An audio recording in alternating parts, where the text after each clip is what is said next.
Pondok Pesantren Modern Zikir Al-Fat menggelar acara rutin Silat Day Al-Fat tahun 2023 yang dihadiri langsung oleh para pesilat dari luar negeri.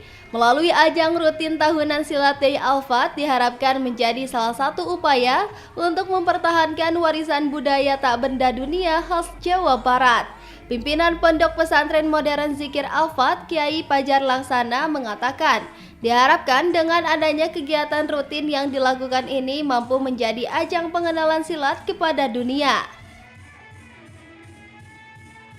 Ini kegiatan tahunan Silat Day Al-Fat yang alhamdulillah tahun ini dihadiri oleh para pesilat khususnya dari Jepang, ada 4 orang, dan Mr. Oliver ini sebagai Presiden Silat Nederland yang membawa anggotanya, ada Mr. David, Mr.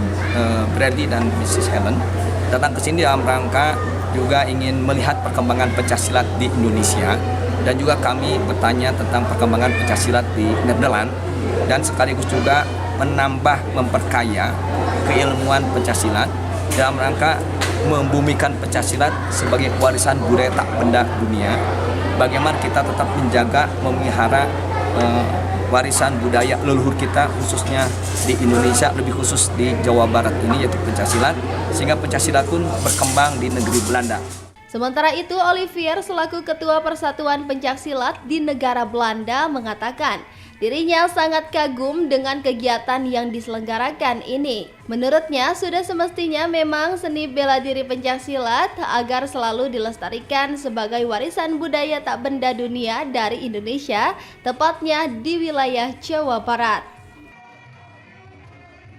Kami rombongan dari Belanda sudah sangat senang diundang di pesantren Al-Fat dan bisa diberi acara-acara bagus sekali dengan beberapa perguruan silat, dan terutama kami sangat berterima kasih pada Kiai karena juga memberi sesuatu dari perguruan sendiri untuk bawa ke Belanda dan ilmu bolotnya juga. Itu pada saat ini bukan hanya UNESCO yang mengakui pencaksilat sebagai warisan tak benda, tapi di Belanda sendiri, karena luar Asia, penduduk keturunan Indonesia di luar Asia paling besarnya di Belanda, sampai kurang lebih 10%, itu 2 juta orang yang di sana.